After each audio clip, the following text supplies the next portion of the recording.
All right, so joining me for a wee chat this week is none other than the legend himself, Mr. Mark Christie, someone who I met out in California, who through coaching also went to ended up going to the same uni as my cousin Chris, Big Pixie. So we had a bit of a immediate connection there.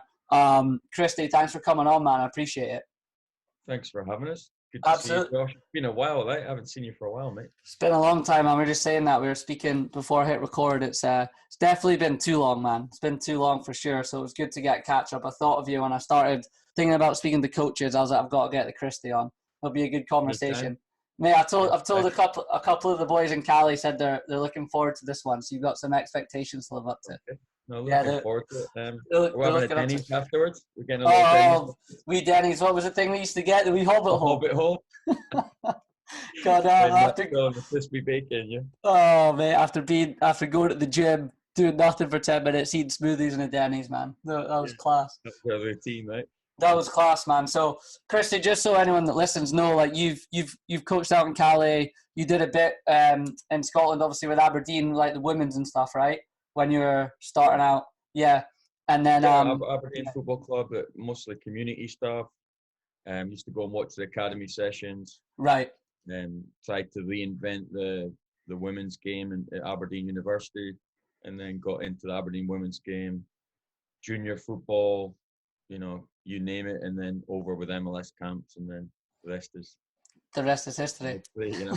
And that's brilliant. So I wanted to start with asking you, my first question to kind of get the ball rolling on when this is going to go is, how did you fall in love with football growing up? What was it that drew you to it? Yeah, really interesting one. So my mum's doesn't really into football at all.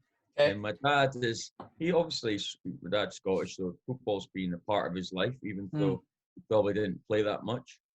But he was more into music, So for me, I don't know where it came from. It came from basically living in a kind of council estate about a mile from Pittodrie.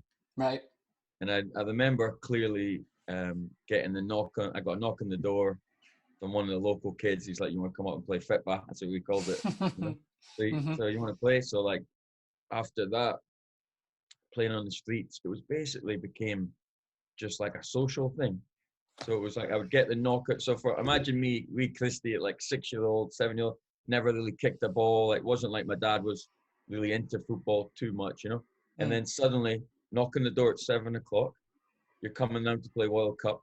So you'd go to school at 7 in the morning, play World Cup before school, and then at lunchtime, and then after school, and it just became your life, And then what really changed things for me is when the first time I went to Pittodrie, my dad took me in, and you're bouncing with the fans, and then like the game changer. Another one was literally what would have been 8-year-old, so 1989 Skull Cup final. Right. Okay. There at Hampden, like there must have been 80,000 people there. So me and my dad get up at like 6 in the morning. We go on the train. So we're on this train with like thousands of Aberdeen casuals. And imagine I'm 8-year-old, Do you imagine how exciting that was? That would be amazing, man. Amazing. Thousands of casuals. Like every time we stopped in our growth, they're banging at the windows. Yeah. We stopped in Dundee, they're singing songs, Willie Miller's Barmy Army for like 2 hours. We get to Glasgow and there's big Clydesdale horses. There's Rangers fans shouting at you. We get to the stadium, we're very next to like the Aberdeen fans. There's like a family section, but there's like thousands of Aberdeen fans. And, you win the Skull Cup. We win 2-1 against Rangers in front of 80,000 people. You're hooked, Yeah. You're hooked on that buzz of like seeing your team score a goal. I think it was like your home city of Aberdeen, my home city. It was the social aspect of that was the only sport that people played. And so for me, it quickly became, I don't think I was maybe like a natural player, but I just worked. I got so involved in it that it kind of just became part of who I am, That's class, man. That's the best story I've heard on here. Yeah, that's brilliant. I remember you telling me about the casual stuff. That's class. Do you think that stuff still goes on now? Do you think?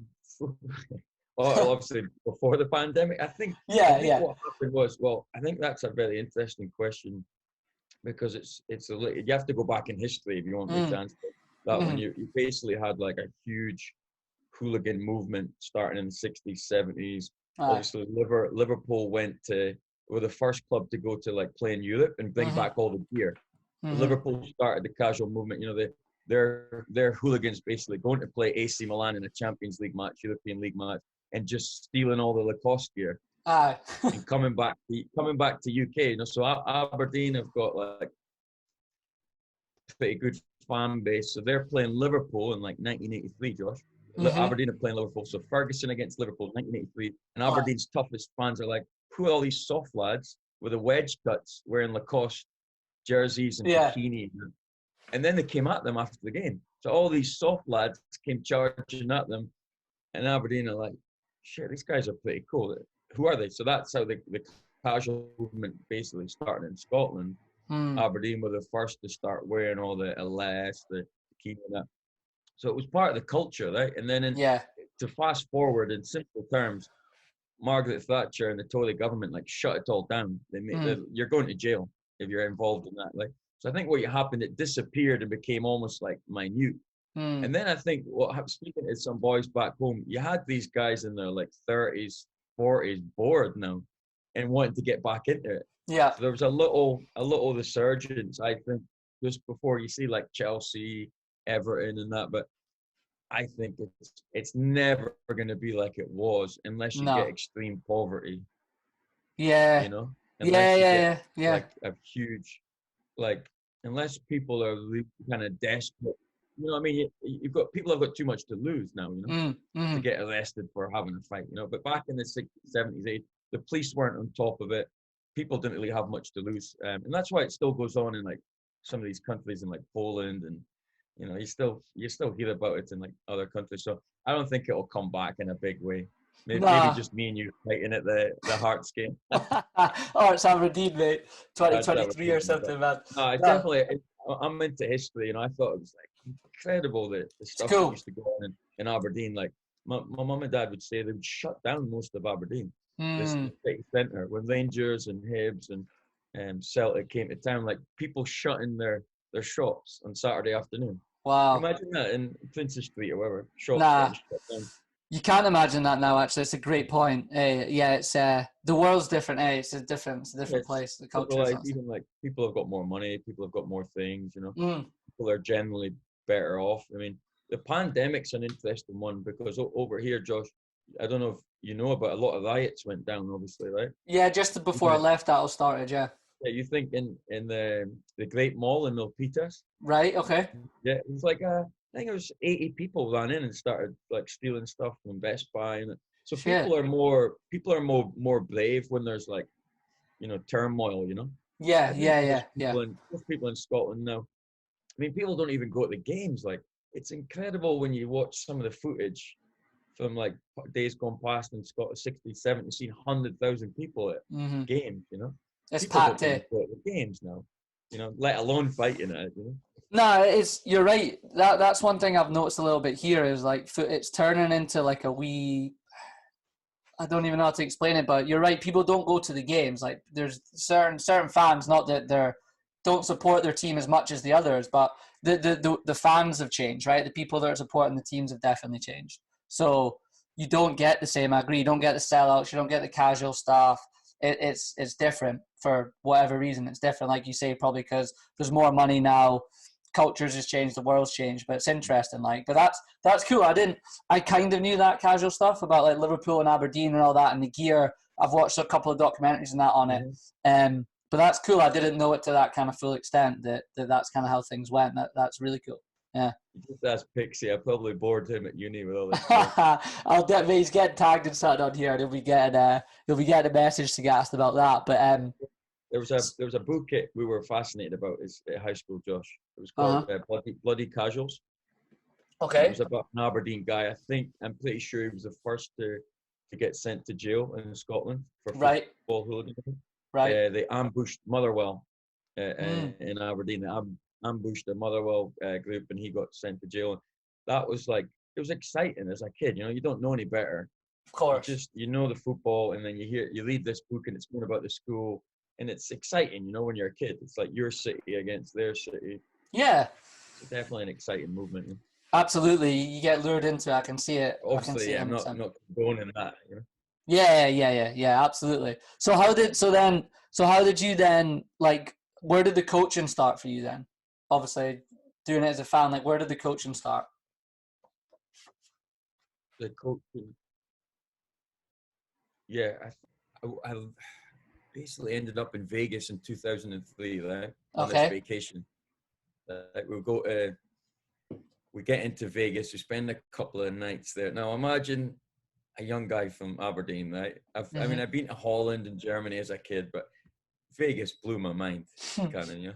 Of course, it Absolutely, does. you get it. First time I'd been on, I've never been on a plane really. I think I went to London maybe, and you're on the small planes, but on Aye. the plane to Vegas, touchdown in Vegas, like you're seeing, you know, you see Caesar's Palace and Luxor. It's like this is amazing, you know, Mm-hmm. absolutely taken away with it. And then go back to Scotland and start University of Aberdeen, and I see this poster up, coach in America in the summer, MLS camps, you know, and Mm. I think if I hadn't had that trip to America, I Yeah, wouldn't even have thought twice about it. But the yeah. fact that I saw this coaching, and then I was like, oh wait a minute, I think I could do this. Mm-hmm. Mm-hmm. Mm-hmm.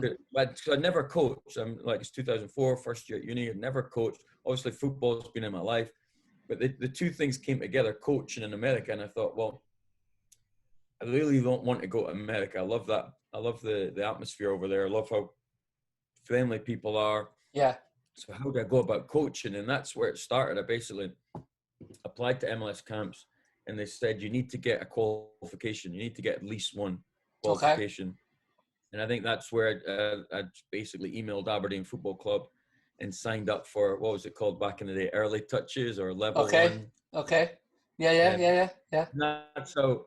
And that's how it starts. So I'm literally like at uni with Pixie, studying sports science, sports exercise science, working on all that stuff with Pixie, and then working at Aberdeen on the side, doing like, I don't know, a couple hours in the community, Right. teaching kids stepovers and scissor, all carver stuff. You know, All that stuff. that's Yeah. how it started. But all started from that dream to get over to America. I think something excited me about America. You know. Yeah. No, it does. Obviously, I've moved back, so I get people like, why did you move back from America? Like, it has that pull, doesn't it? Like, everyone wants to go there, which is interesting. You know what I mean? Do you do you think that, like, so what after you did all like the early touches and that, where did it go after that, Christy? First, um, first time I ever coached, I think, was would have been Boston. Right? I would have done like, so I probably would have done a few hours in the community with Aberdeen, and then I remember meeting Ben Maxwell in Yeah. Stirling University.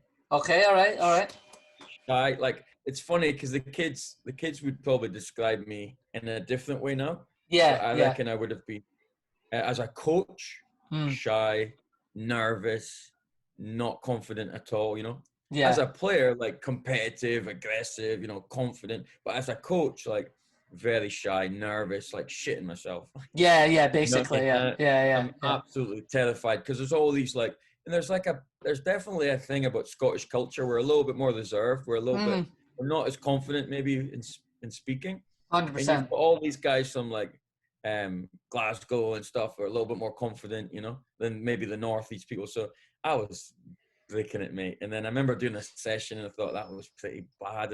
And then on top of that, it's not like football language. You're talking. No. This was to teach like, I don't know, like rec kids. This was to teach like 5, 6, 7-year-olds to love the sport. So it was more to do with like, remember like foxes and farmers and All that sharks stuff. and Yeah. minnows. So it was like a well out of my comfort zone from like Yeah. the language. Imagine the language in the changing rooms of a junior game. And now I'm in Stirling Uni Yeah. teaching, like I've got a penny in my my side, you know, we're Yeah. changing after we're playing tig and tag and that. Mm. But I just embraced it, and I knew something would come out of it. I knew Mm. like this is a sacrifice here, and a lot of coaches don't go through that Yeah. nowadays, which is really shame. I had to go through that struggle of being nervous, going down to Stirling, going down to Manchester on my own at a young age to learn how to coach, and then from there Yeah, I'm literally in Boston with like 20 cones, 10 balls, 20 kids. Good luck, Right. like Okay. we've That was trained you, it. but nobody to mentor me. And I was just like, but what I basically had, I was obsessed with it. I was obsessed with having a good product. I think Mm-hmm.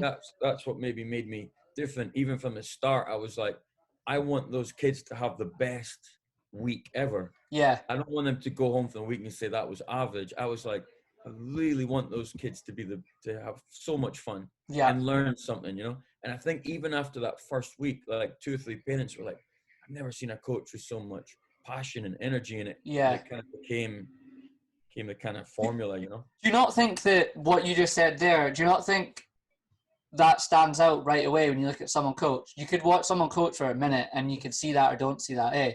Like some coaches are really good in terms of the tactical piece and other things, but they lack sometimes in that, and that sometimes is a bit the difference, isn't it? And that's a tough one. I think like that's what MLS camps were really good at bringing out, Mm, that mm. personality and energy, and it's whether they, I mean, obviously they're recruiting young guys from university or, you know, Aye. energetic, probably playing football.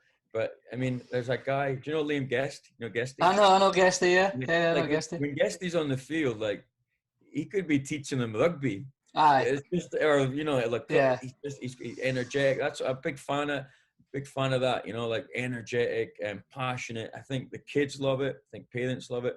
And then obviously you need to add more tools to your coaching toolbox. Right? You're not just going to get by on energy. Of course. Yeah. It's definitely powerful. Maybe more so on like clinics and camps. Mm, Maybe plan to get in maybe an MLS next game or a DA game, or sorry, an ECNL game or whatever. But I yeah. think there's definitely something in this culture. If you've got the passion and drive to just be engaged, you know, sitting Yeah. with your, like Ben always jokes about guys standing, you know, with their arms folded or hands in their pockets. I wouldn't want to pay for that, you know. No, you Right. definitely don't. Yeah. Yeah. You want to, like you say, you want to see the enthusiasm, but at the same time, you need to add to that. Like Yeah. when did you think, like, how, so you done the you know that the stuff for the kids, and you had the energy and the Mhm. passion, like how did you start to add to it? What did you do? Yeah, I think so. I was very lucky that I had 3 or 4 amazing mentors at Aberdeen. Okay. So I had, and it was cool the way it worked out. So Jim Crawford was All right. obsessed with curver and skills. Mm-hmm. So he basically gave me a load of videos to watch and books on technical development. Okay. So that's where, and then it's crazy to think about it. I would go to the library. You remember? Okay. All right. I'm going to libraries now, right? I'd go Yeah. to the Do it. library and I would get any technical book. So I remember this one. It was a big binder with Okay. Bobby Charlton's technical skills book, or 101 techniques for soccer. So that was one part of my toolbox, was like how to teach technique. Yeah. And I remember my younger brother he's 7 years younger than me. So I was taking him up to the park and I was teaching him how to like strike a ball and cross a ball, and really obsessed with technique. Then you had Neil Simpson. Neil Simpson won the Cup Winners' Cup against Real Madrid under Fergie. Okay. He really helped me when in the tactical side, basically, and in simple tactics. I'm talking about individual tactical, like 2v1s, 3v2s, because I think it was coaching in the game they called it. Yeah. So that first year in America was more about session planning. So I Okay. think I became an expert in session planning and reading how kids think that first summer. So it was all about, I was reading like, what's the timing of the next drill? Okay. When should I make the progression? And then when I came back to Scotland, that's when I realized I need to be much better at teaching techniques. I need to be able to demonstrate every technique as a player with left and right foot. I Okay. need to know all the coaching points. And then I did my coaching in the game with Simpson, and I learned like basically how, like, you know, your 3-zone game, you've maybe got a 2v1 into a 3v2. He helped me understand positioning, timing, and then I had Stuart Glennie and Scott Anderson, Mm-hmm. they were coaching a Highland League team at the time, Devon Okay. Vale. I don't know if you know those guys. So No. they started opening my mind a little bit to like the preparation needed. Okay. like, because you're coaching Highland League, it's high intensity. You've got to prepare like a professional, you know. So I had those 4 guys as my mentors, and they also opened up the academy for me where I could go and watch academy sessions. Class. And then I had the academy director, Lenny Taylor at the time. He just thought it was interesting how passionate I was. So he opened the door for me, and I was able to go and watch the first team training. So I quickly became obsessed. And there's something that people don't do now is watch top coaches and write down every detail. Yeah. And I think that was basically my internship with Aberdeen, was basically go and watch Jim Crawford, and I would write down like pages of notes, Josh. Like my mum still, it's like, what do you want to do with these boxes you've got? And I just like, keep them, Mum, keep them. Yeah. Fun, you know? I've got boxes and boxes of stuff. Like basically watching Neil Simpson coaching the U15s at Aberdeen, piles of notes, like where he put the cones, like what coaching points he made, like weaknesses in players. I remember going to watch when I was then progressing onto my B license. So I picked Aberdeen, I think it was U19s at the time, and I studied them for 6 weeks. And I sent, Simi must have thought I was mad, because I sent him like 80-page documents on how Aberdeen, and it was fascinating for me. Now you're getting into the team tactics. Of course. And for me, like as a player, limited team tactical coaching as a player, it was basically like 3-5-2 against 3-5-2, right? Or 4-4-2 versus 4-4-2. It was very man for man in junior football, and I played some Highland League games as well. We'd play Huntly and all these teams, but it was very like, it was man for man. You'd play Glaswegian teams that would have a little bit more freedom, player rotation and stuff. You'd play Spartans, you'd play Mary Hill, but my tactical background as a player was quite limited. So when I started coaching and I remember clearly seeing Celtic with the first team I seen play a 4-3-3 Celtic Academy. Okay, interesting. Because they'd played Barcelona in the Champions League. So and they they'd saw played it. Barcelona. So that was the first time, maybe going back to like 2006, that I'd seen 2 centre-backs split. I've never seen that. It's 2006. I'd never seen 2 centre-backs split and the goalkeeper play wide and the fullbacks high and wide. And then you're 6, you know, because you think about junior football that I played in, there was no holding midfield. There was no Pirlo. There was no Busquets. It was man from man. You played direct. So then it started getting really interesting for me, Josh, going on these 10-hour train journeys to London or 8-hour train journeys to London, now being obsessed with tactics. Like I see the young coaches now, it's almost like a drug for them, the tactical part. It's their drug, you know, they love Pep, they love Klopp. I went through that. I was addicted to that. I was on the train like Brendan Rodgers, obsessed with Spain when Spain played that 4-6-0. Different from Craig Levine's 4-6-0, right? I was obsessed with tracking the player movement. Like, okay, if I'm starting at the 10, but I'm getting the ball at 6 now, what's the timing? So that's kind of a little bit how it progressed from just coaching foxes and farmers, right? Did you know, right, when you saw the Celtic thing, when they split the centre backs, did you know, like, right, okay, this is going to be the way to go coaching wise? Oh, good point. Yeah, I think it was at the same time where it was on TV as well, right? Barcelona dominating super team. But no, I didn't think it would become so common, like the norm, right? Like you think about that team in Barcelona have influenced a coach in California, in Japan, in Australia, in South Africa. Like every team now is playing that way, even in youth football, like, you know.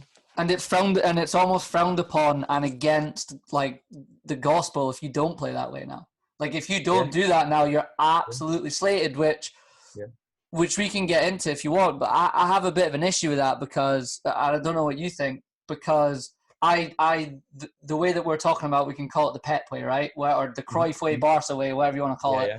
Yeah, for sure. I personally would like to play in a similar way to that, very, very, very similar. And I've had this discussion before with my mates and stuff. Like if I got to coach, the only thing for me is I would probably be, and you can say it, and I think this is what Liverpool do with Klopp, which a lot of people may or may not realize, is we do play that way, but we're also quite direct. Like when we have Van Dijk, he just puts it forward to Salah, Mane, and don't know, they're just good at like dealing with balls in there, and they get quite lucky sometimes. But it's quite direct. Do you think that, like, what do you think about it almost being like snobbery to have to play that way? Yeah, very interesting. So you think about the DA going back to, again, I've had an interesting journey where I've kind of been looking as an outsider at things and Yeah. then being involved in things. You know, I remember it was like 2012. I wasn't involved in the DA, but I'd go and watch. Mm-hmm. Again, it's that mindset I would like to pass on to younger coaches. Yeah. Go and watch the best coaches. So somebody mentioned Sean Tequilas. He's one of the top coaches. So I had a player who played for him, little Yannick. I would do private lessons for him. So I went to watch, and then I started watching DA games. And I didn't know at the time that they had a national curriculum that they had to follow. Right. I'm just like, why is everyone playing the same formation and same style? That surely that's gonna catch up on you, in a positive and a negative way. In a positive way, yeah, there'd be good transition into maybe national teams or teams that play that way. But what if you play against a team who's more direct or plays a different style or high presses you? Surely you're gonna come unstuck, you know. So me personally, I think the key thing to youth development is balance. Yeah. And it's something I think about all the time. Like I have this discussion all the time about when, why, and where should we do things. Like, for example, for me, the dream goal for a player is that they could play for Man City or Liverpool. Okay. You know what I mean? Like for example, like they could play in a 4-3-3, Man City style, but somewhere along the line, they've also had loads and loads of experience of counter-attacking, battling for the ball, unstructured training, unique, unstructured small parts of the game, where it's maybe a 3v3 and you're not in position. So I think that the dream scenario for me is a player at 16, 17, 18, 19, 20 has enough individual personality, has enough tools in their toolbox to solve problems, but is also open-minded and smart enough to understand his role in a 4-3-3. The problem I find is if you teach the kid that pep style from 7 to 12, he's missing thousands of hours to be creative, to make mistakes. You're almost making life too easy for him. And then at 15, where he's suddenly against a team who's equally as good at pressing, he doesn't have the flair, he doesn't have the deception, the disguise, you know. And it's really interesting when you start thinking about right side of brain, left side of brain, creative thinkers. And now as a father, I'm thinking about that. And I just read an article yesterday about 2 to 7-year-old being a very important time to boost that creativity in your brain. So for me, what's the balance? I'm all about the balance. I don't want a team to play all of their life 2-3-1, 4-3-1, 4-3-3. I wouldn't want that for my son unless I know he's going to get signed by UCLA or Barcelona or Ajax.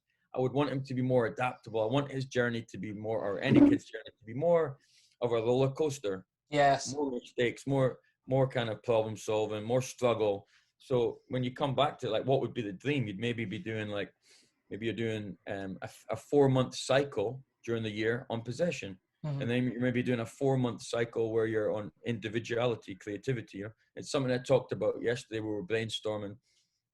Let's say you did August, September, October was huge focus on possession and pep style, playing through the thirds. You're not going to stop kids from dribbling, right? You're going to expect mistakes. You're going to be patient, and you're not going to make it so robotic. But in training, you're wanting to play from the keeper.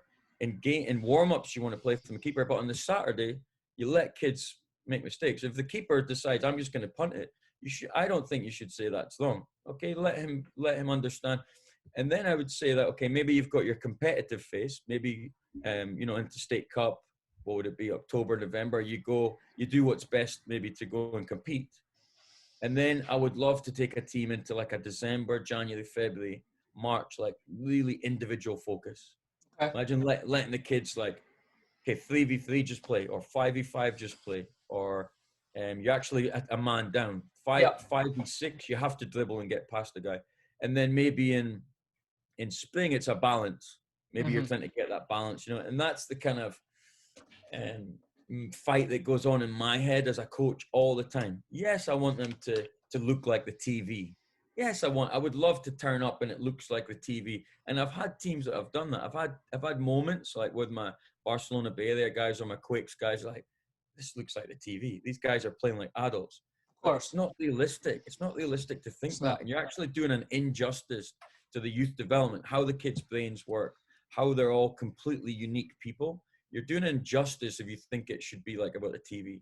And it's like crazy, the kind of feedback I get. Like in the same week, Josh, I'll get like three coaches tell me like, oh, I heard your team played really direct at the weekend. And they'll get another three coaches was like, wow, I heard your team was like playing like Barcelona and knocking the ball about. Ultimately, it's the kids that are playing. I'm not playing.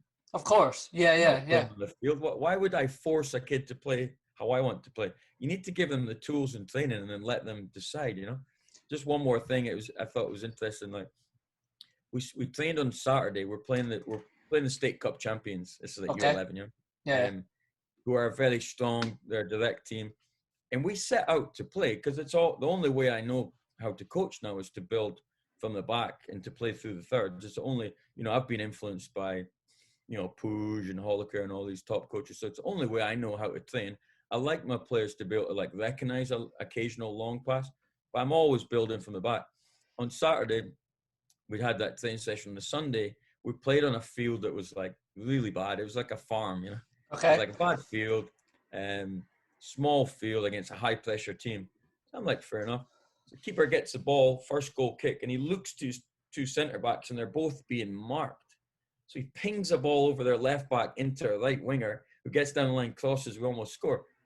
Now, you could argue that you could say, oh, Mark plays direct, or you could say that keeper was given the freedom and trust from his coach to make autonomous decisions based on what he sees at that moment. Yes. And that's something I'm passionate about. Now, am I going to tell him, oh, no, you should have played short? Well, that's up to him.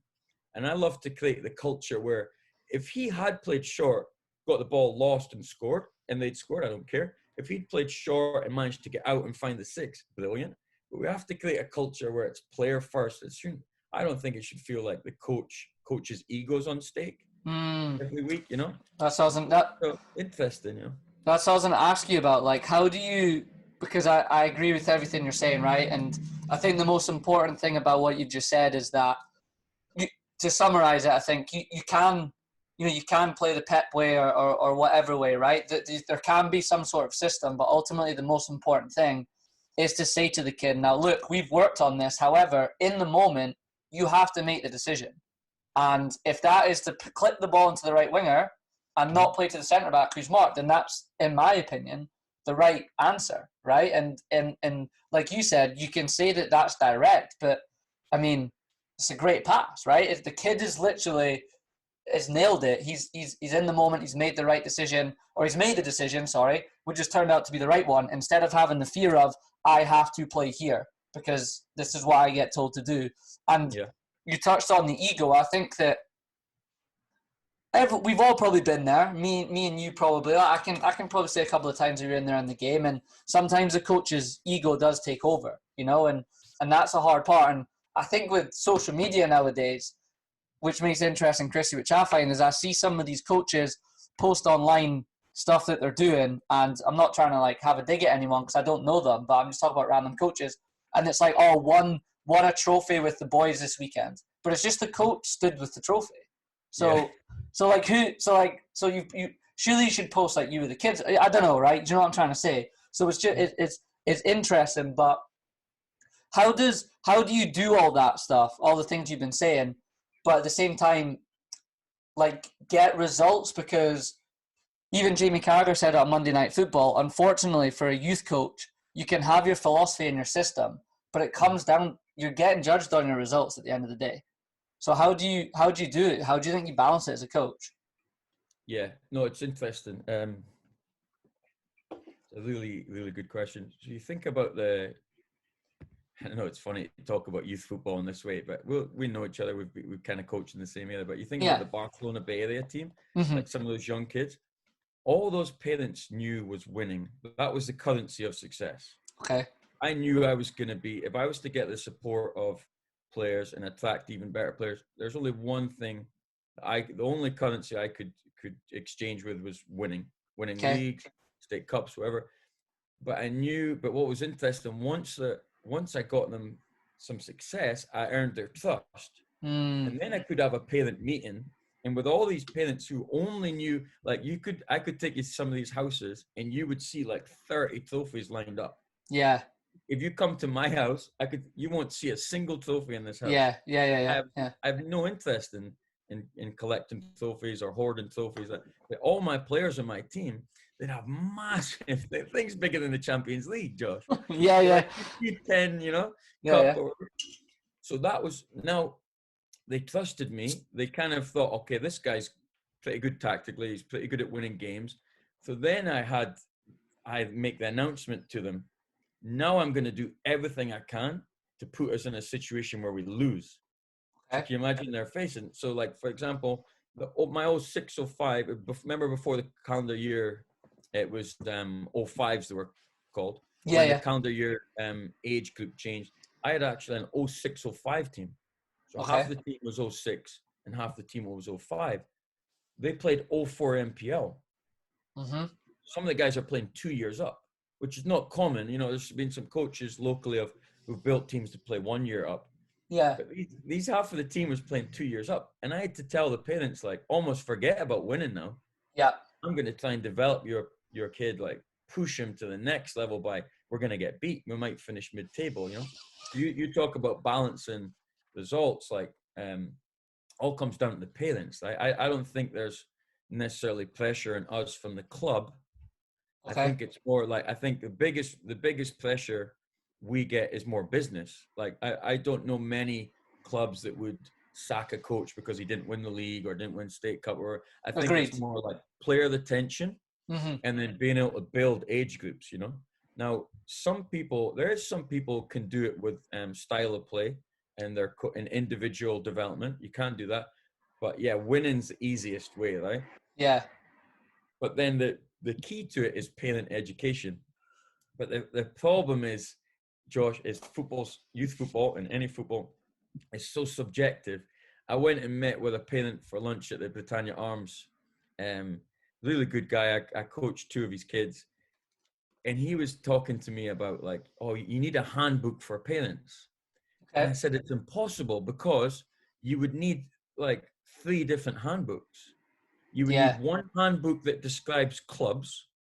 And I don't want to name names today, but you could say this club is mostly focused on possession. This one is very competitive. This one, so you'd need a handbook on clubs, and even then it's very general, right? Mm-hmm. Not every club, you might have a different experience based on the coach, but just based, without even naming clubs, me and you could probably say, okay, these 3 clubs are probably going to do this. Yeah. So you would need a handbook on coaches.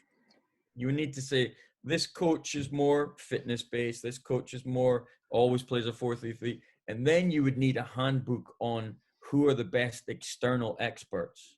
Okay. Like, if your kid has an injury, who would you go to? Because the doctor's going to tell you to take 2 weeks off and take Advil, right? Yeah. You need to know physical therapists. Who's good at nutrition? Who's the best personal trainers? Who's the best camps?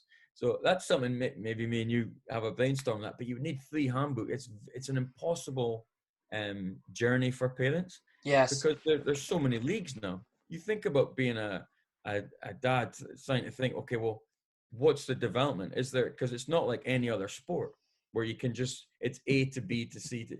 In youth soccer, you could go MPL for 2 years, get to a college, and then play pro, or you could be MLS next for 3 years and then suddenly get cut at 16 and your kids quit. Yeah. It's not playing football anymore. So I think it's fascinating, like, the formula for parents it's an almost impossible task. So with this parent, linking it all back to my journey as a coach, I said to them, like, 99% of kids don't have a plan for themselves.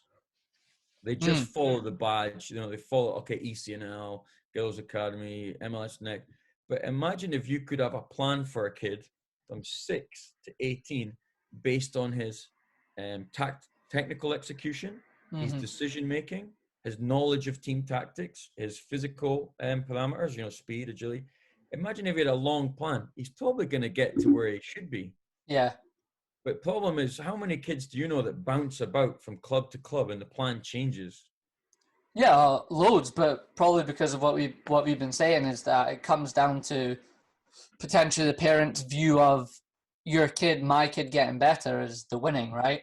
Which then puts pressure on the coach to kind of do that from the parents. I agree. Like, I never felt like it was ever from any of the clubs, but it was the parents' expectations to win. So when they're looking for a plan, their plan is winning. Find the most winning team. Yeah. Yeah, but and I don't mean to, and it's the same here. I've seen it here too as well. But you know, living in America, a lot of it is the winning culture, right? The number one team, the number one this, the number one that. And I'm not saying that's a bad thing. That's just the way it is. So that's what the parents always look to. So it's really tough when you do coaching. And I think when, like you say, there's a lot of, I won't even say money on the line actually, because I know here as well, it's the same in the youth game where, you know what it's like here. You pay £100 a year in subs. Yeah. So it's not about money, but parents still just want to win. Like, it's interesting you say the handbook things. I think that you're right on that, right? Because it's all so subjective and so different to every club, every coach, every kid. So how do you as a parent then, like, how do you try and navigate that, do you think? Like, what are the little things you should look for as a parent to help navigate that? Because, like you say, there isn't a handbook to tell you what to do. Yeah, no, it's really interesting. I think every parent needs like a neutral expert to be on their corner. Yeah. Somebody who doesn't have financial skin in the game, if that makes sense. Yeah, I know what you mean. And I get a lot of parents who call me up to be that guy. No. Okay. And I don't mind doing it. You know, it's actually cool for me now that I'm driving to San Jose. I can use that time to help people. Mm-hmm. So I've got that window where I'm in the car for half an hour. So that's when I'll schedule. And I'll literally speak to kids from all the top clubs. And they'll ask me for advice, you know? Yep. And you wouldn't believe, Josh, every single week that I'll give you some examples, just random, you know. Hey, our son is on this MLS Next club, but we're not sure what's happening with the pandemic and that. Should he start looking for clubs? Should he start looking for new clubs? And I'll typically say like especially now, just wait, you know. Yeah. You haven't played a game in a year. Yeah. So why not wait another season or 6 months? Like, don't just jump for the sake of it because you don't know if your team's, you know, going to be behind. Like, that's what it was. Like, will my team be behind because we haven't played it? I said, you're in a fantastic club with a great coach. I would stay there for 6 months and then give me a call in 6 months. You know, so a lot of the time it's just like reassuring the parent, stay calm. You know, you'll have another parent who'll be like, oh, my kid only plays left back, and such and such. So I'll be like, okay, well, is there any way you could play futsal? Could you play futsal? Could you ask if you could play on a B team? And that's a shock for the parent. I'll tell the parent, hey, okay, you're on the top team. Could you ask the guest play with the team down and play center mid? And it blows their mind sometimes. Like, what, you want us to play down a level? Yeah, because development is about playing games and different positions and different problems, you know?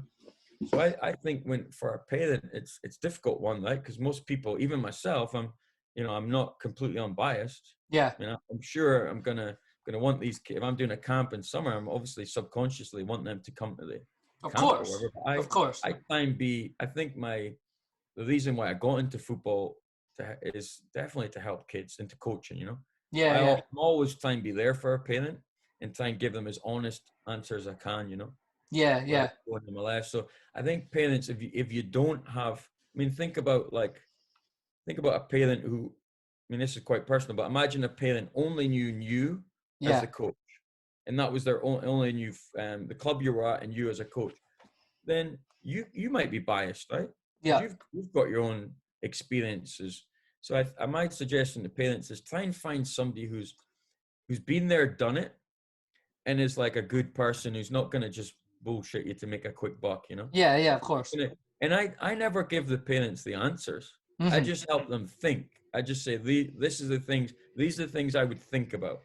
Is your kid having fun? Is your kid getting a lot of playing time? Is he learning from the coach? Does the coach give homework? And I don't mean homework in like a negative way. I mean it like, does he give you challenges at home? Watch this Liverpool game. And if he ticks those boxes and your kid's having fun, then you're normally in a good spot, you know.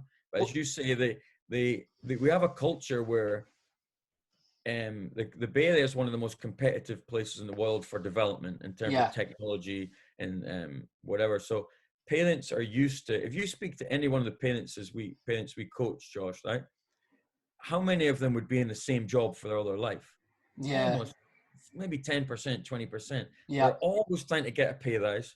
They're always trying to get more stock or sell their company. So we live in a culture where that's the norm for them. Yeah. So for them to maybe be like, imagine if your team's 5th in the league for 4 seasons. They no see progress. that as a failure, yeah. But as you know, that maybe the kid came to you and he could only shoot with his right foot. Now he can shoot with his left. Or maybe he's better leading how to press an opponent. Or so it's development is almost like, how do you measure it? How do you measure individual development? And that's the thing I've always been trying to crack and always trying to make. Like last night, sorry to go on, but just something quite interesting. Last night, I have 4 core drills that I do once a month to check for decision making, basically. Okay. And positional understanding. So I've got these 4 drills, and I feel like that could be out through the whole club. You could have these 4 drills that you do once a month that check to see if your kids basically know when to detect the ball, when to pass the ball early, and when to disguise their intentions. So it's like, imagine if you could now put that into parent language. Yeah. You could make that parent friendly. And I know it's been done. There's a lot of, the problem is a lot of the measurable things like are very basic, you know, like how many scissors you can do in 60 seconds. It's not really transferred to the game. Yeah. Yeah. The decision making is the key. Yeah. Performance, you know.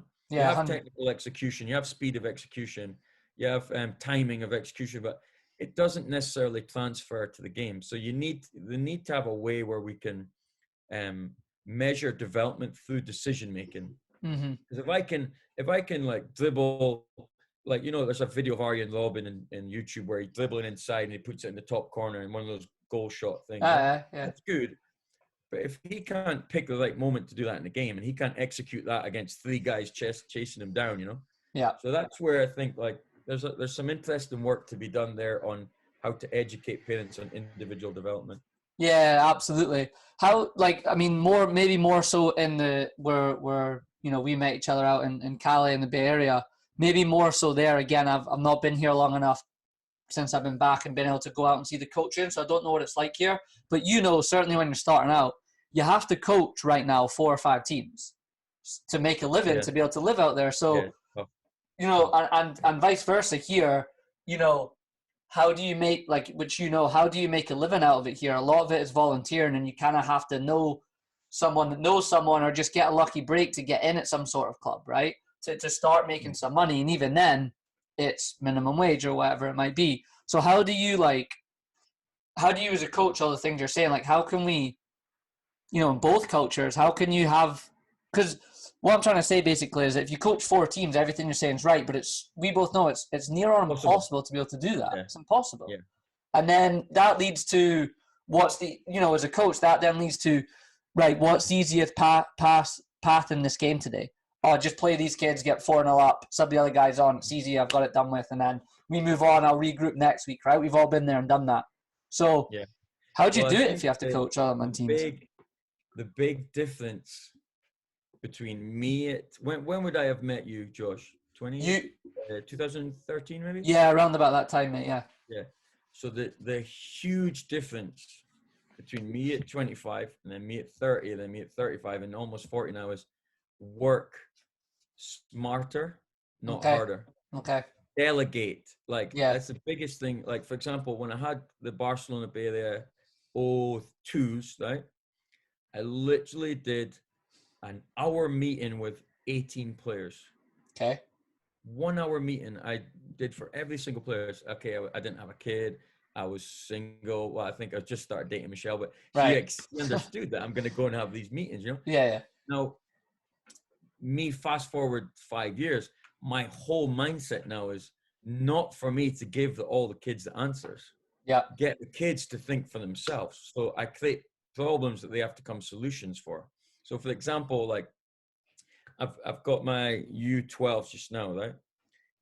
I do a 2 hour Zoom. It's it's 4 30 minutes. So it's Okay. a series of 4 30-minute Zooms, teaching them how to break down their strengths and weaknesses. And then they've got to do a 4 week project and then present to me. Okay. It's a completely different mindset to when I first started coaching. Like, I'm going to give you this evaluation. I'm going to tell you what you did right and wrong, and I'm going to feel great about it. And no, I'm going to give them the tools to analyze their technical performance, their technical execution, their decisions, their knowledge of team tactics. And it's much less work for me, and it's actually more powerful for their future to give them the tools to analyze. I've got like a U11 player sent me the most detailed presentation on Phil Foden you'd ever see. It was like a UEFA Pro license and presentation Right. on Okay. Phil Foden, and everything you can think about Phil Foden. Yeah. The heat map of where he gets the ball. He took stats on whether he took a half turn to with his right foot or left foot. Yeah. Talked about his tendencies to play like a disguise pass when he dribbles. So what did that take me? It took me 30 minutes to teach the kid how to think like me. Mm-hmm. So I think that would be like, if you've got 4 teams, you need to move away from the habit of like, okay, I need to put all my heart and soul into analyzing these kids. No, teach the kid how to analyze himself and then just check for understanding. And that was the biggest change. And I think like that's what I'm constantly evolving. Like even now as a coach educator, right? Yep. Some of my people that I work with think that I should be at the field going around working from like 3 in the afternoon to 9 at night, 7 days a week. That's working hard. It's not working smart. Yeah. So I've moved all my online I've moved 70% of my coach education's done through a course now, Josh. Okay. So they have lessons, and then I just go to the field to check for understanding or to check for quality, or you know what I mean? So I'm teaching them how to think. I'm teaching them how to analyze, because it's much quicker. Like I remember that Barcelona Bay Area, I would literally do age group sessions, right? So it'd be the 05 A team, B team, C team, D team. And they were watching me, like guys, young guys like Andrew Frias, watching all the time and getting ideas. But ultimately that might take 2 years, right? Mm-hmm. For that all to sink in. It might take 2-3 years, but or if I start challenging them like a course, okay, what did I do and why? Why did I put the cones there? What conditions did I have? What progression? So I've become much more efficient in the way I do things. And that would be my biggest advice to people. Like, don't feel like you have to work yourself into the ground. Yeah. Find the most efficient way to achieve your outcome. Yeah. And I'm behind, there's people miles ahead of me. So I'm trying to use technology as much as I can to catch up with people who are ahead of me, Yeah. No, it's a great point. You made me think of, I think I had 5 teams one year, and I think all 5 were in State Cup. And you know what that's like. It was mental driving up and down there. Unfortunately, one of my 05 boys teams did well, got to the final, won like the silver bracket.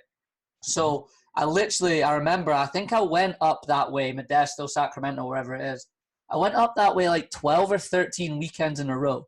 And sometimes just for like one game, you know what it's like. One game on the Saturday, one on the Sunday, but because you're away for so long, you miss all your other games. It's a whole day. And I remember getting on the plane to come home, being like, that's not the right way to do it. That's 5 teams. I didn't want to come back. I don't want to coach ever again. I was so done because, like you say, I took the 5 teams. I did my best with them. I was working hard, but I just burnt myself out so much. And it's interesting you say that about kind of almost peeling back and being clever, and you're not being lazy. You're just like you say, delegating and finding a way to work smarter, which is really important. Sometimes you need to take a step back and realize I'm doing a bit too much here, and it's more beneficial if you work smarter. Even like we had a discussion yesterday for those coaches that are on 4 teams or 3 teams, or to give them a day off, and it sounds crazy to think about because in our culture, everyone was working 7 days a week, right? Yep. Yep. But you're more efficient if you give that coach a day off. Mm-hmm. You're going to get better quality.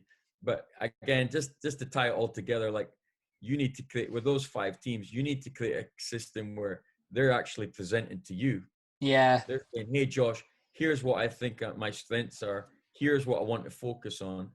And then you've got a library of YouTube drills that you can just kind of copy and paste and send in. And you're creating that culture of responsibility, autonomy, you know? Yeah. And when you explain it, it's like, I remember sitting down with a U12 group at San Jose Earthquakes. And I knew I had some parents that were really passionate and kind of overzealous with like coaching from the side. So I kind of threw it back at them. I said, I want every parent to come up with a list of 10 social skills they want their social mental skills they want their kid to be known for at 16, 17, like punctual, you know, what would it be like? Hardworking, focused, you know, team player. And I kind of flipped it on its head, you know. So I was like, you want your kid to use initiative. How are they going to get initiative if at 12-year-old you're shouting and telling them what to do, you know? Yeah. So you kind of turn things on their head, and you think about long term, it's much better if the kids become reliant on a system of analyzing and learning rather than just Coach Mark, for example. Yeah. Oh, I need Coach Mark. I need Coach Mark help me. He knew how to help me the best. So I learned from that. People became too reliant on me because I was so involved, you know. And it's a little bit like you could see it in some pro coaches, pro teams as well. Like they love playing for that coach, and when he leaves, they kind of dip or whatever. You want to create kids that are really good at problem solving, really good at dealing with struggle. Like they're used to struggle. Being uncomfortable is part of being a pro, you know, being part of a college player. You're used to, like every Monday you should expect new challenges, you know? Yeah. Even you're basically what you're saying is you're helping them be a person, right? You're helping the kid grow up. That's what you're doing. And that's ultimately what you're doing. Age. Yeah. From a young age, from 10-year-old, you know? Yeah. And I said this to the boys I spoke to last week about Gullen is looking back now and even a couple of years ago, I realized that. But when you start out, both of us, you don't think of that, right? You're thinking of how can I have a career, you know, all this stuff. And then as you get more into it, you're like, I'm helping these kids grow up, and how I act to them at training has an impact because they're seeing me 3-4 times a week. You know what I mean? Sometimes you're a huge part of their life, right? Yeah, you're a huge part of the life. So it's really important that, because I find that I follow a lot of guys on Twitter these days, right? Like coaches and stuff, especially since I'm doing this, I'm trying to find people to speak to. And it's really interesting how many of them are so big on the tactical side of the game.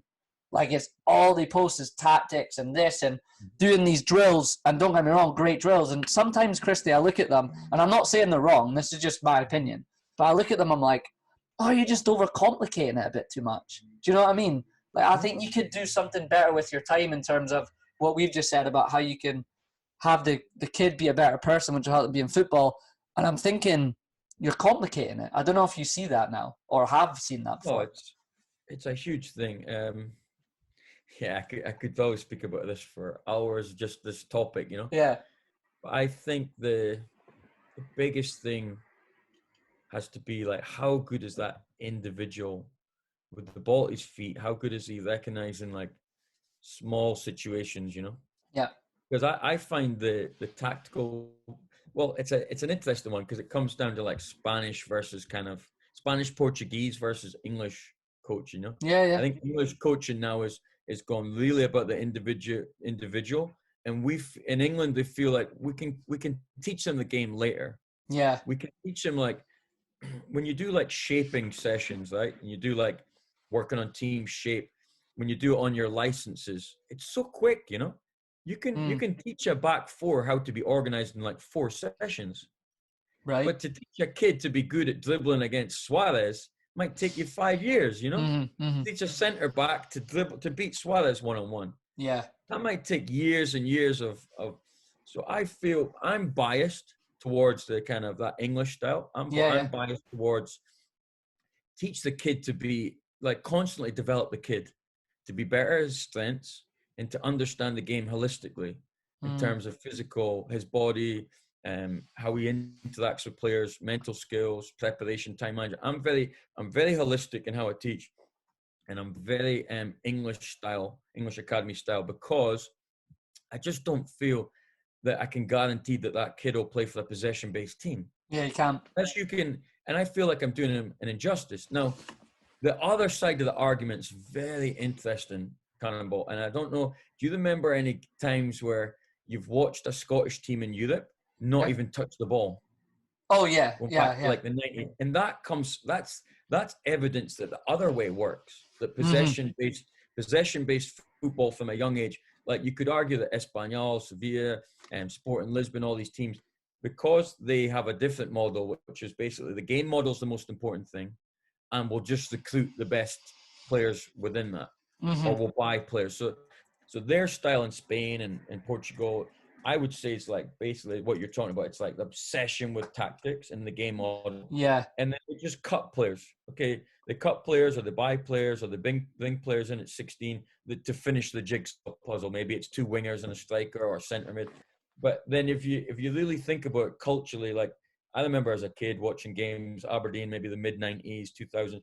You wouldn't get the ball if you played Atletico Bilbao in the Europa No, League, you know? no way, Because no it's way. in Yeah. their culture. Uh-huh. And if you think about let's look at Adianza Force, like they're trying to make that Spanish style like in their culture. Yeah. I just don't know if I think you're kind of robbing the kids a little bit of their freedom and their creativity and the development. So it's very interesting, you know. I think I'm open to both, and I like to try and take the best bits from both, try and stay connected to modern style.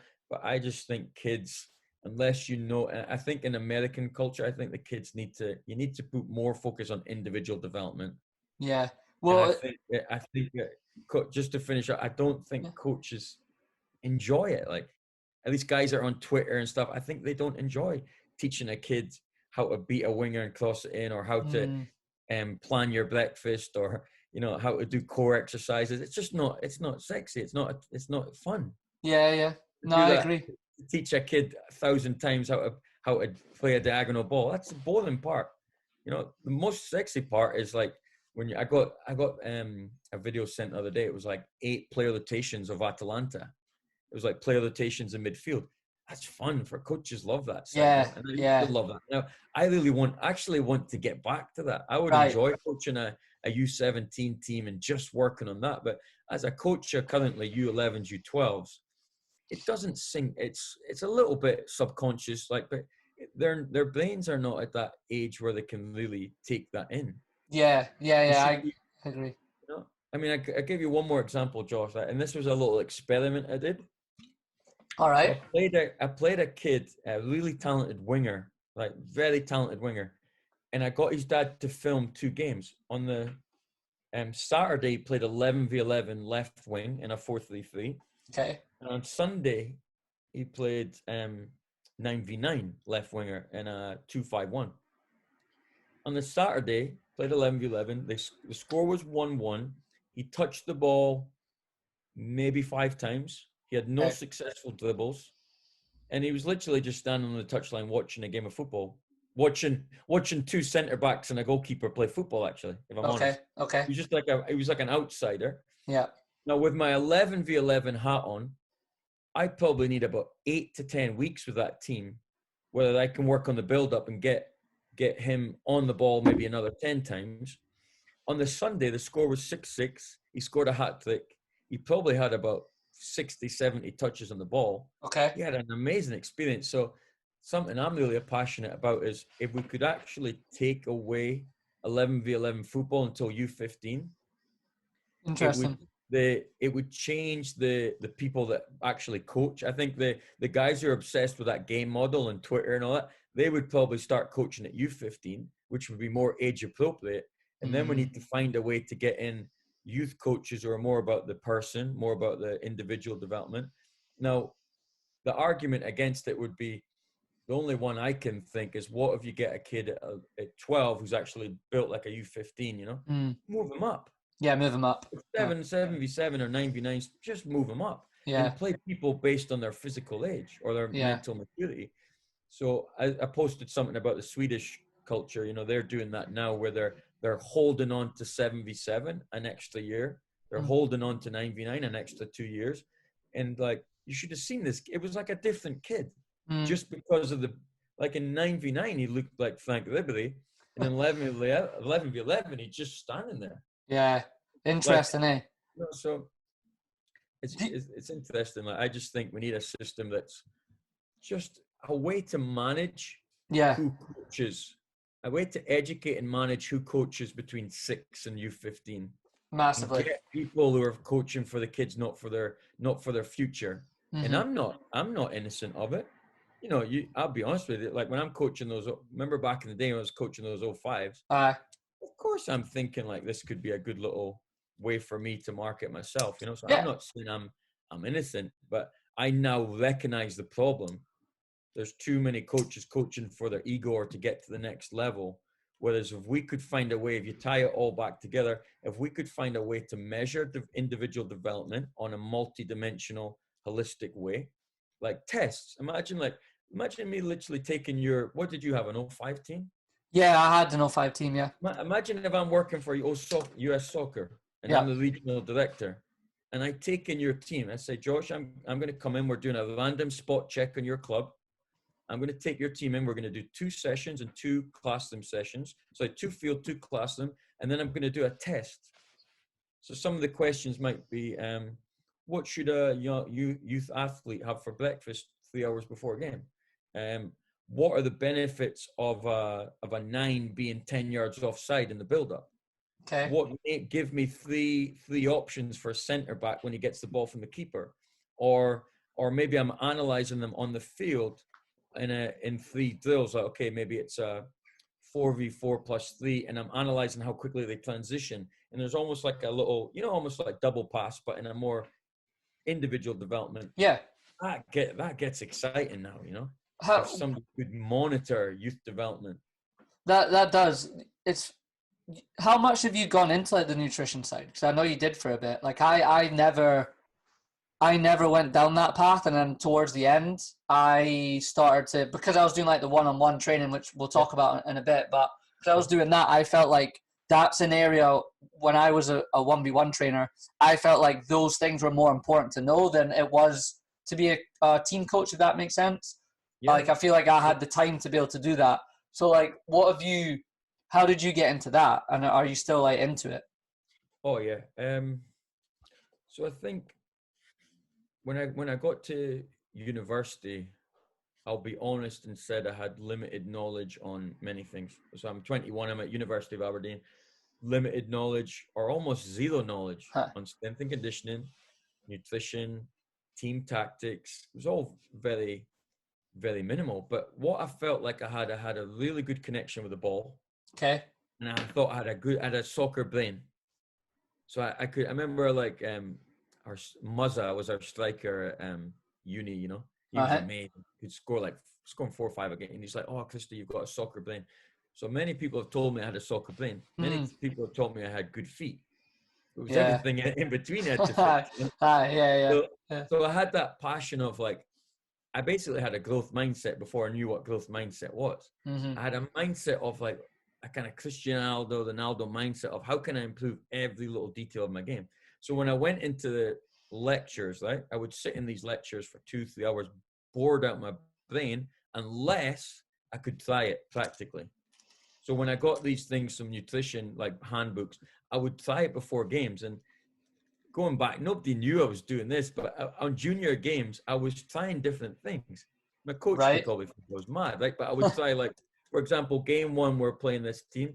I would try oatmeal and banana at 9 o'clock, and then a pasta bowl at 11, and then kick off at 3. And then the next week, I might try, you know, a different thing. Maybe I'm trying my oatmeal at 10 o'clock. So I went through. So that's how I learn and how I enjoy learning, is to make it practically, to, you know, go through it practically, not just in books, you know, and learn from mistakes. Like my whole thing is like learn from mistakes. So I learned quite a lot about like you know, first half, second half. I would find that with certain amount of pasta, I would feel sluggish in the first half, but in the second half, I'd feel like I could run for another half an hour, but then I'd probably get subbed, right? But But no, it's interesting. So I did a little bit, and then, you know, my mom's very into nutrition and healthy eating. So, and then now I'm into a phase where it's like fascinating what you need to eat as you get old. It's almost like as a 40-year-old, you need to eat completely different things. So I think it's huge part of development. I look at a kid, I don't know if you remember little Edwin.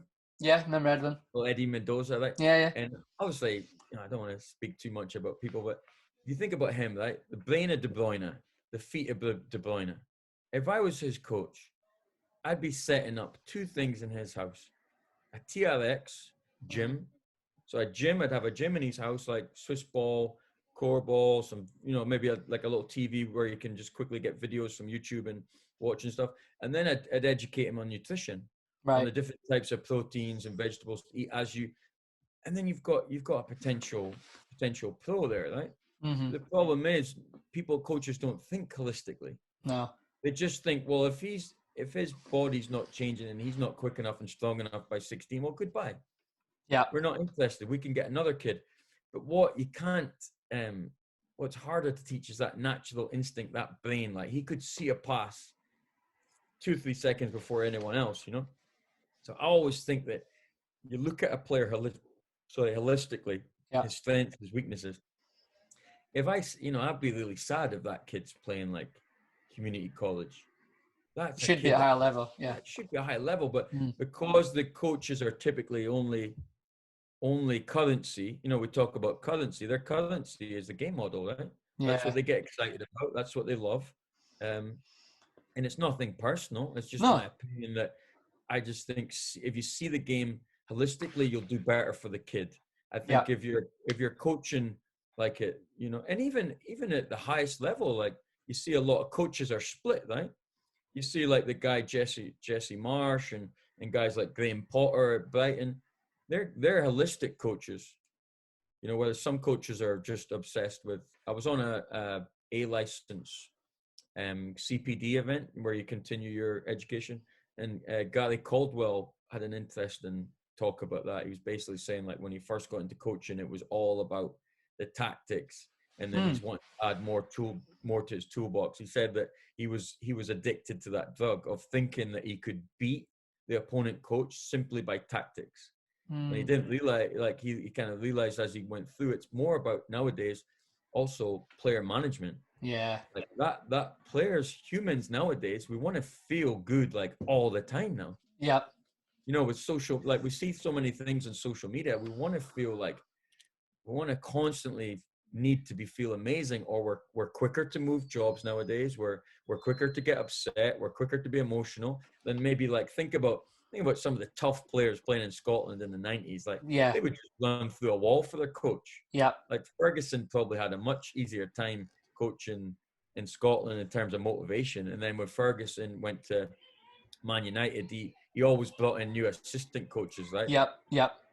So fascinating. It's interesting you say that because Henri was on Monday Night Football here with Calgary the other night, and they were asking him about his coaching, and he obviously was just at Montreal in Toronto, and he said that the biggest thing he has learned so far from coaching is that with the players you coach nowadays, they all grow up learning things on phones and iPads. So he's like, you have to be able to sit in a room one-on-one with them and go through videos for them to learn. He said, whereas to Calgary, like when me and you could go out on the pitch and the coach would just kind of tell you what to do and you would just kind of do it. And he said they don't learn like that anymore. They need to be showing like a video. They need the one-on-one.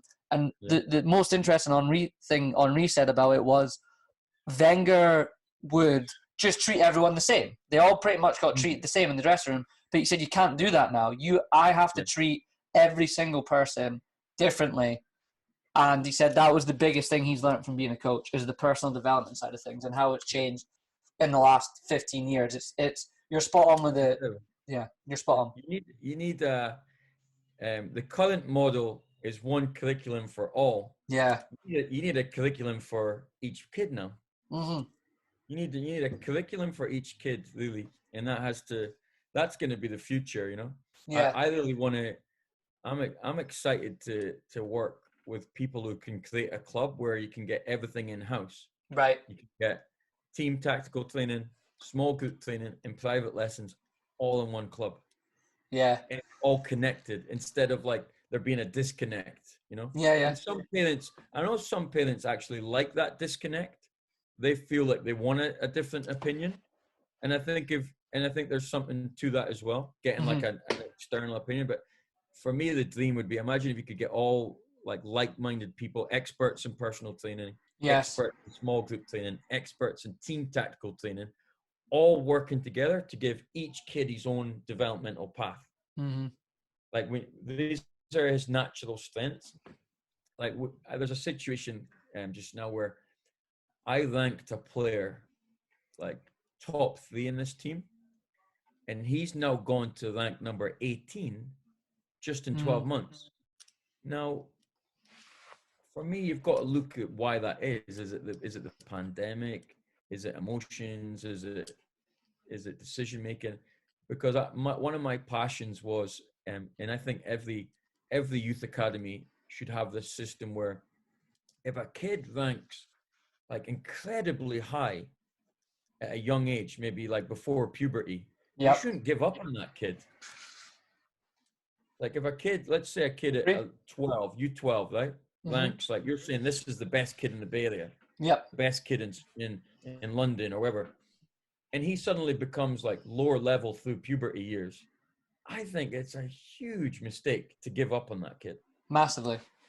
Huge mistake. And I think we need a system. But the problem is academy directors leave, general managers leave, what's it called? Directors of footballs leave, director of football leaves, and you manage. So kids get lost in the mix. So you need a system where like if a player's identified as one of the best in his brain and his feet, his decisions, then you need to keep working with that kid. Yeah. Like, because at the other end, we're losing all the top players. So many top players because they're too small or they don't have the parental support. So do you? Yeah, sorry, man. Do you think that? Because I want to get on to talking about like what you're doing, obviously yourself as well, so you can talk about it. But do you think that? And again, not speaking bad about anyone, but do you think in the area you're at, is there almost too much competition and everyone's trying to do their own thing for it ever to really end good, if that makes sense for the kids? I mean, of course, kids are going to get the right way and get fortunate and make the right decisions. But I felt like, certainly towards the end, there was so many clubs popping up and everyone's trying to do something so different. It's like badmouth this club because in their opinion, what they were doing was the right way. And there's no real right or wrong way. Do you just think there's too much competition? Ooh, that's a good question. Which it can be a good thing too, of course. Yeah.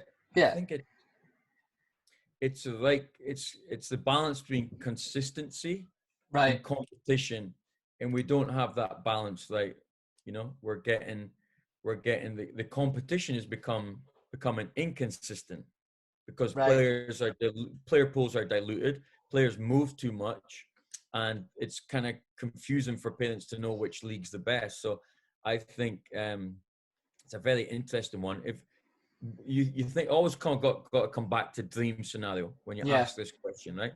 You've got to think in the dream scenario for a place like the Bay Area should be to have 12 top youth teams every single year with 12 top youth coaches. Okay. If you think about it that way, you think about like imagine Salinas, San Jose maybe having 3, Oakland maybe having 2, North Bay having maybe 2, San Francisco having 1, the Palo Alto, Redwood City. Imagine there's 12 youth teams, 12 youth coaches, very high level, coming in at, let's just say, being realistic to today's time, coming in at 9s, 10s, 11s, 12s, 13s, 14s. That's a good thing, right? Yeah. That's amazing. But because of what you're saying, because there's so many clubs pop up, then we're nowhere near that. No. So that's where it becomes interesting. Like how could you create that in a system that is so capitalist? Like everything we do in the Bay Area is about money. It's about business. It's about entrepreneurial thing. It's about like the whole concept of the tech industry is to disrupt. Have you heard that phrase they use? Yeah. Disrupt things. You think about the opposite. You think about a country like maybe Switzerland or even Scotland to extent, right? They can control regionally. Yes. Scotland, SFA, like, will have like a North region and East region. We're the complete opposite of that, you know. So how do you create a system that's I mean, the other problem we have is instead of having a promotion relegation system, we've got a kind of almost like a standard system. So the leagues are based on like how many coaches you have, how many your curriculum, your methodology, you know. So you've got a system where instead of just saying like Division 1, 2, 3, 4, 5 and promotion relegation, that would be quite interesting at youth football. What would be the negatives of that? Okay, maybe some direct teams would probably be in the top division, right? So that your win at all cost teams would maybe start to thrive. Then the advantage is though you're getting kids that are a little bit tougher, right? Kids that are a little bit But then on the flip side, I mean, with the academy DA, it was almost like they tried to do the opposite. They tried to take away the kind of winning pressure from, especially in the 11s, 12s, 13s. It's not about winning. There's no league tables. And that was interesting coaching them that. But it kind of like, that was too extreme, right? Yeah, that too far one way. Kids, so how do you find that balance where you get, and that's where it comes down to like putting all the top minds together. How can we get like a balance between like maybe in the spring it's like promotion relegation, and then in the fall it's more, you know, player development. And I know MPL have tried to do that, right? Yeah.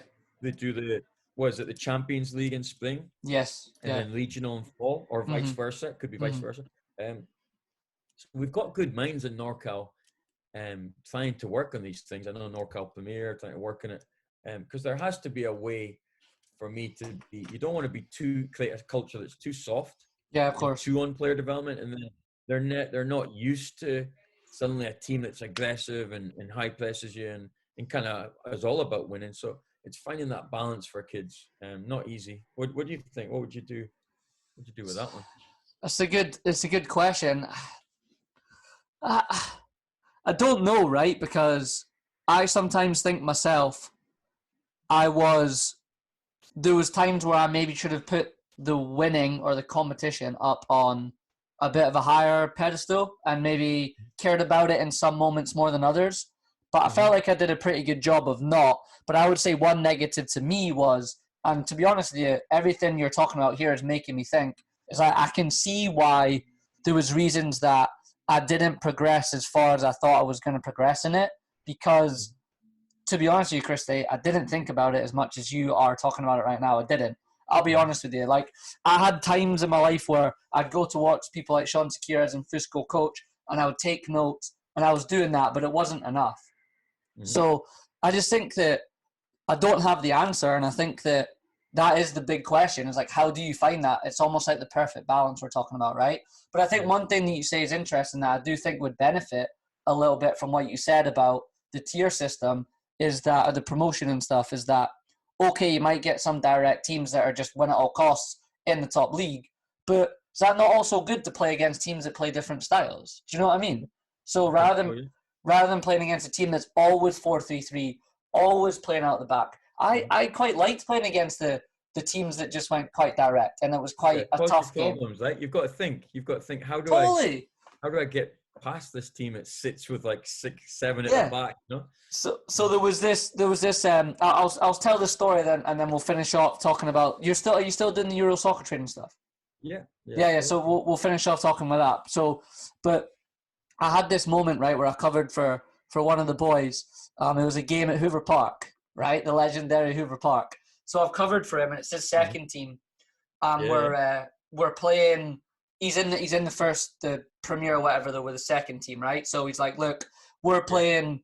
I don't want to say the club. We're playing this club's top team. They're really good, mate. Just do what you can. Like, just, you know, see what happens type thing. We'd probably get battered. You're a guest coach. Just do what you can.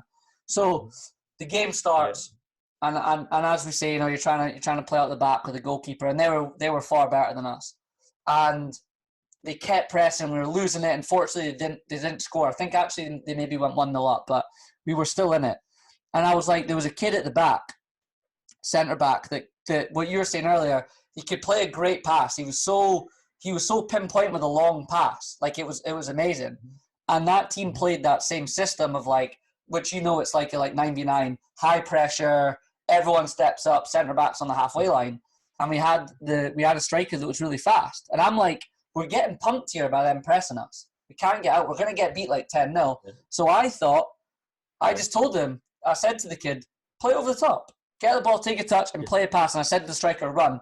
And the other team and the other coach didn't change how they played, and we won 2-1. And he refused to shake my hand at the end of the game, right? Refused to shake my hand at the end of the game.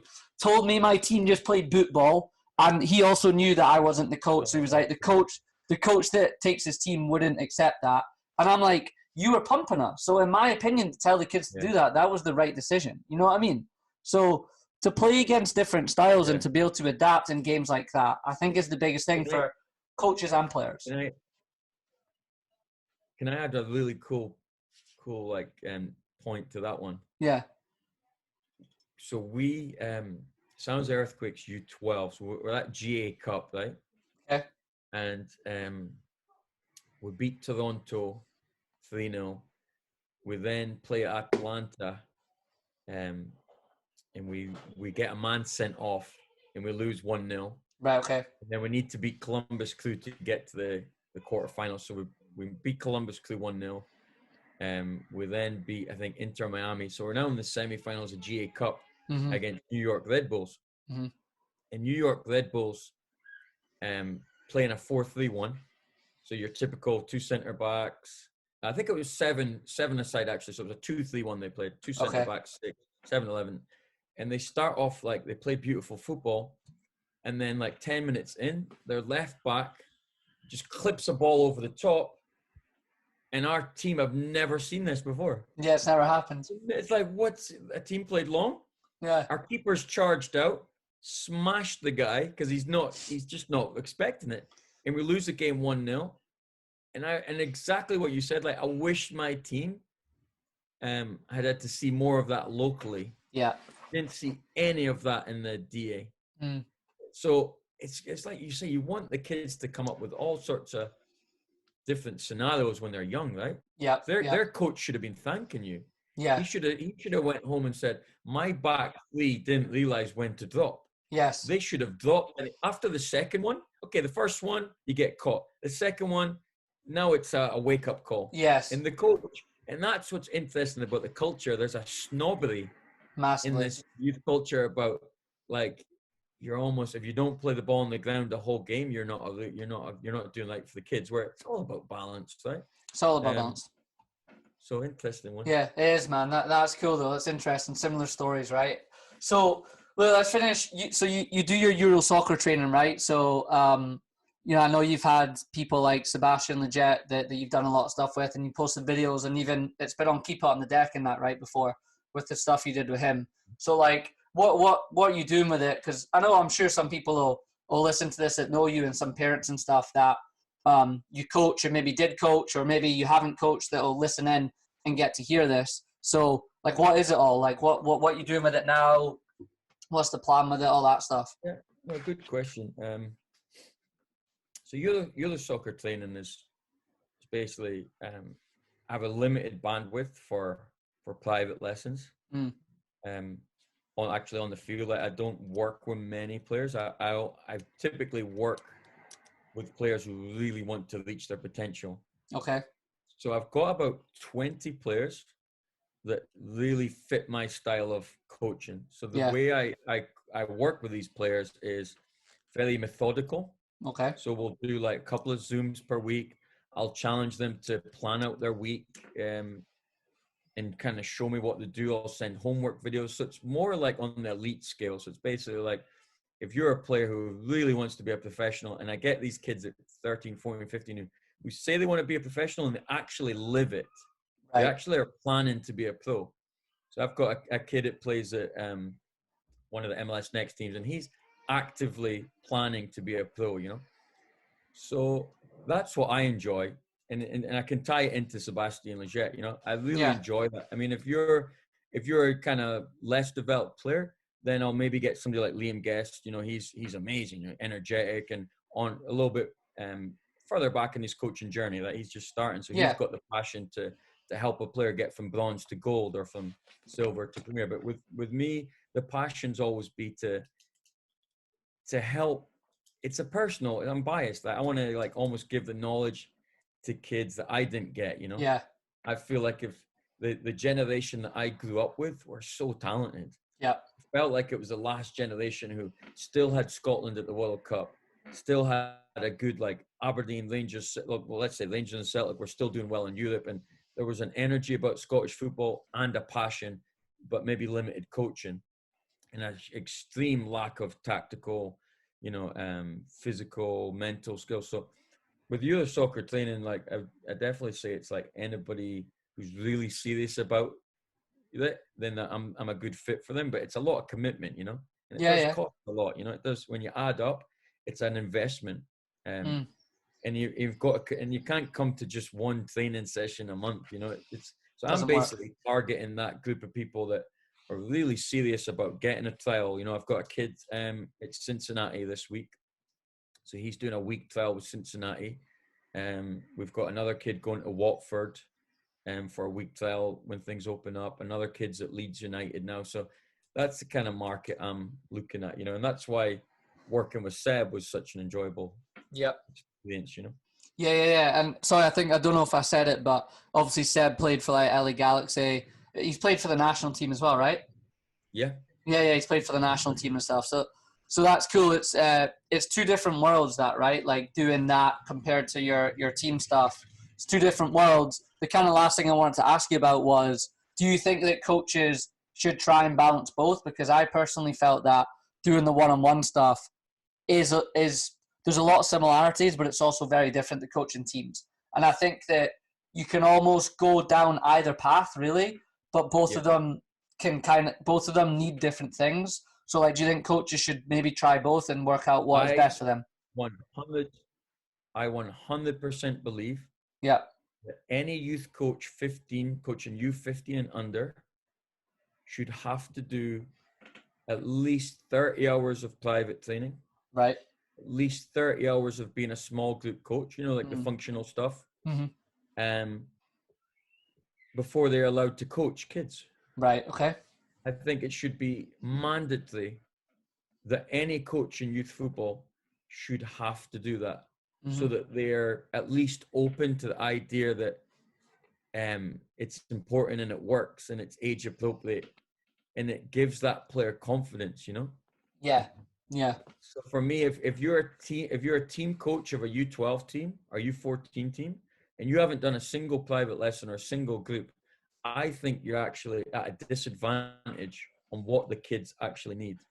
Interesting. And I'm really passionate about that. Yeah. And why do I think like that? Because of the journey I've had. Because I've seen it work.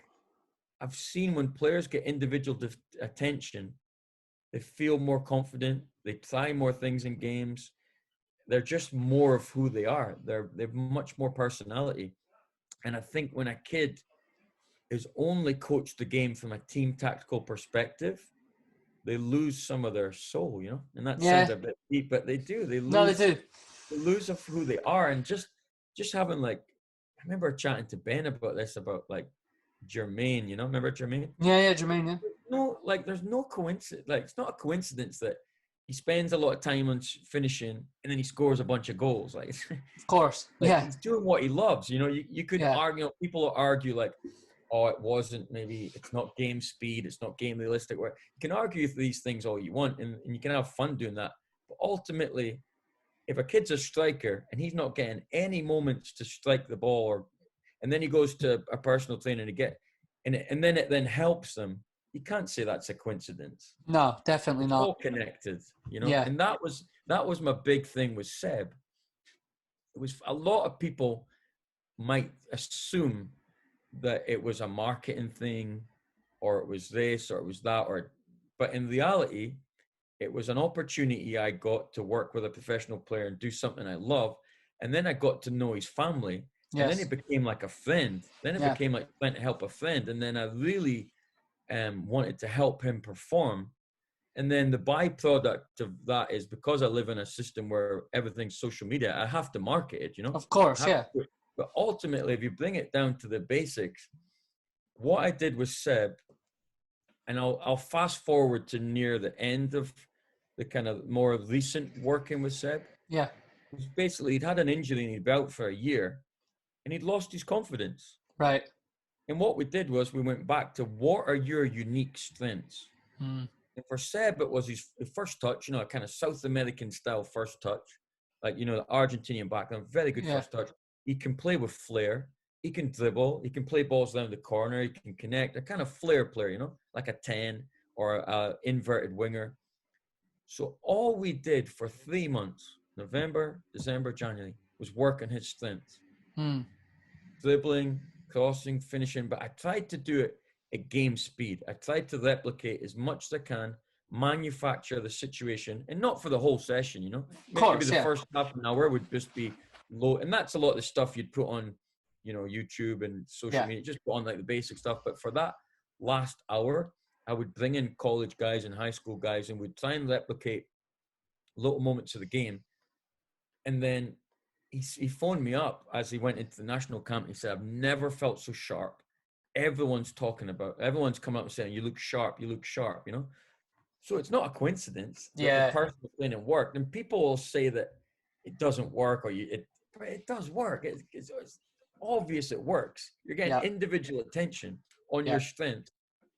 So when he played against, I think it was, they played at Avaya Stadium, and he scores a goal and he sets up a goal and he feels great. So even if the training I was doing wasn't, respected by team tactical coaches or whatever, it worked. It worked for his mentally. It worked for him emotionally. So that's why I'm so passionate about why do professional teams not have technical coaches in their first team staff in this country? Because if you look at, the superior strikers working with Harry Kane, a lot of like, if you look at Spain, you can find things on YouTube of like Valencia, Atletico Madrid, they have technical coaches. Yeah. They have agility coaches, They do, yeah. And there's still a kind of, my question would be like, is it fear or is it a lack of, they just haven't done it? Like, why would somebody be threatened by that? That would be because team coaches get threatened by it.